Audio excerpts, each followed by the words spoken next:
Good morning, नमस्ते, सुप्रभात बच्चों। हिंदी की कक्षा में मैं विवेक मिश्रा एक बार फिर से आप सभी का स्वागत करता हूं। और आज हम सभी पाठ 17 पढ़ेंगे। पाठ 17 का नाम है रोटियां।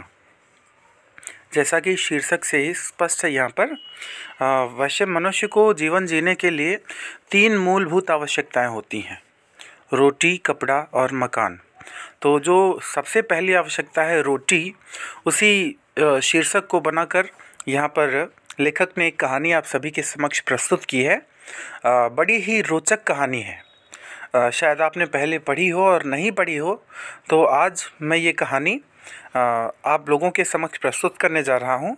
और कहानी को शुरू करने से पहले हमेशा की तरह हम सबसे पहले बातों बातों के अंतर्गत जो प्रश्न आ रहे हैं इनकी थोड़ी चर्चा करते हैं। पहला प्रश्न है, अपनी माँ की मदद करने के लिए आप क्या क्या करते हैं? तो आप सभी एक बार सोचें कि जब आपकी माँ किसी कार्य में लगी हुई होती हैं तो आप उनकी सहायता किस प्रकार से करते हैं। दूसरा प्रश्न यहाँ पर है कि बर्फीले इलाके में रहने वाले लोगों की क्या समस्याएं होती हैं। जहाँ पर ठंड बहुत ज़्यादा पड़ती है, बर्फ़ गिरती है, वहाँ पर रहने वाले जो लोग होते हैं उनकी क्या समस्याएं होती हैं। तो सबसे बड़ी समस्या तो उन्हें पानी की होती है, आग की होती है, भोजन वगैरह बनाने की होती है। तो हर प्रकार से ठंडे प्रदेशों में रहने वाले लोगों को कई तरह की समस्याएं होती हैं। आइए पाठ को शुरू करते हैं। इस रूसी कहानी में एक बच्चे का उसकी माँ के प्रति प्रेम दिखाया गया है। हर बच्चे अपनी माँ से बहुत प्रेम करते हैं, तो उसी प्रेम को यहाँ पर दर्शाया गया है। अपनी माँ को गर्म रोटियाँ खिलाने के लिए वह बर्फ़ के तूफ़ान की परवाह न करके स्कूल से घर की ओर चल पड़ता है। क्या करता है?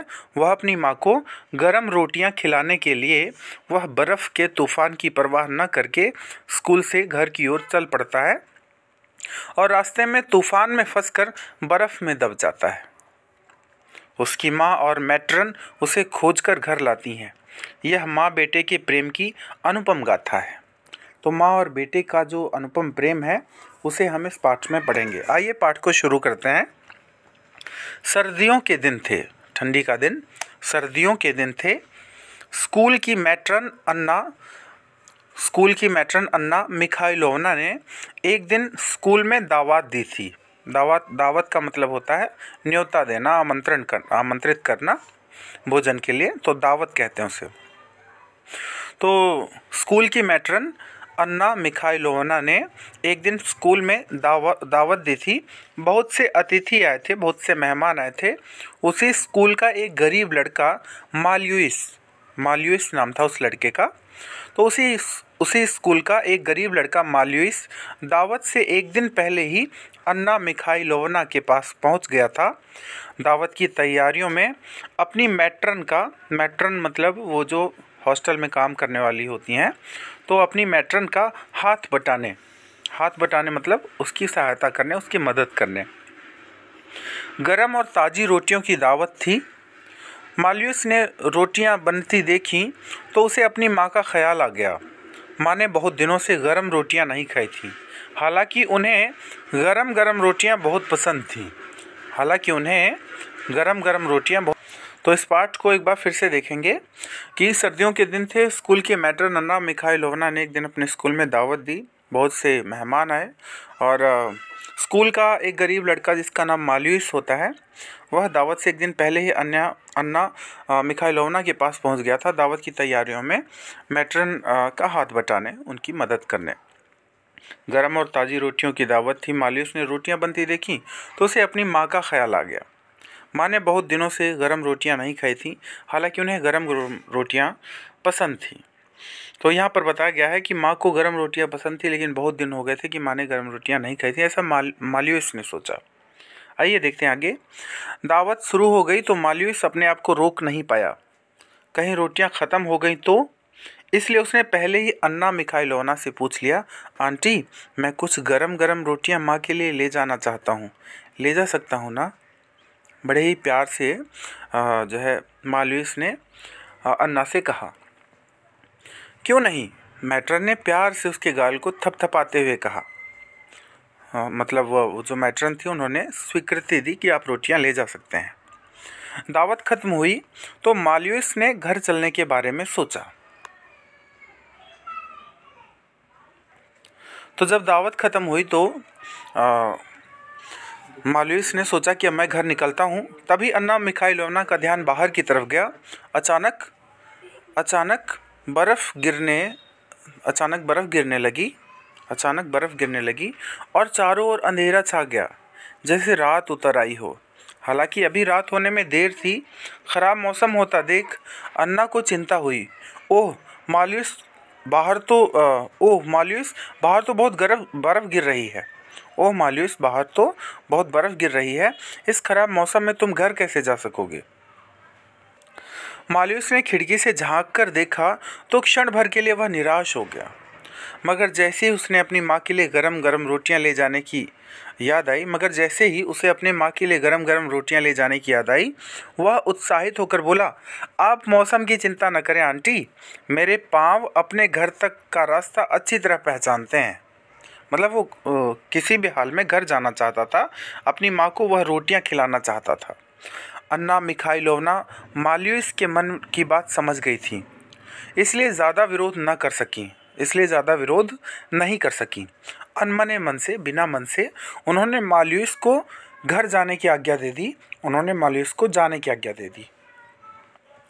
घर से बाहर भेजने से पहले उन्होंने माल्यूस को अच्छी तरह गर्म कपड़े पहना दिए, सिर पर भी ऊनी रुमाल बांध दिया और कुछ गरम गरम रोटियां भी दे दी उसकी माँ के लिए।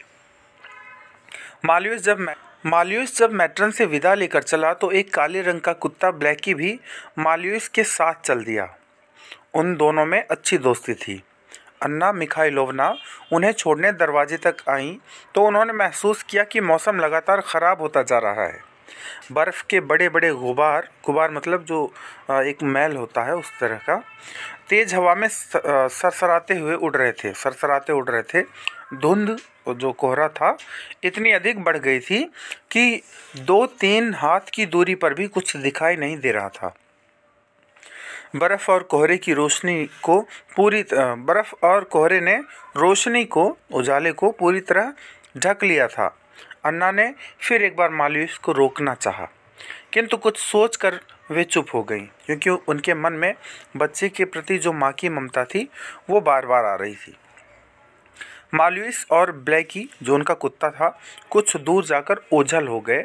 जब गायब हो गए तो अन्ना अपने कमरे में लौटकर एक किताब उठाई और पढ़ने बैठ गई। अन्ना ने क्या किया, जब वो लोग कुछ दूर चले गए तो एक किताब उठाई और पढ़ने बैठ गई, लेकिन पढ़ने में उनका मन नहीं लग रहा था। वे माल्यूस के बारे में सोच रही थीं। तो वे माल्यूस के बारे में सोच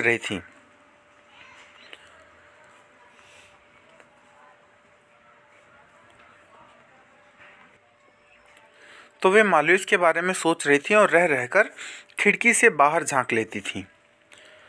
बर्फ़ और हवा ने अब बर्फ़ानी तूफ़ान का रूप ले लिया था। जितनी तेज़ी से बर्फ़ की आंधी बढ़ रही थी, उससे कहीं तेज़ी से अन्ना की बेचैनी बढ़ रही थी, उस बच्चे के बारे में सोच करके।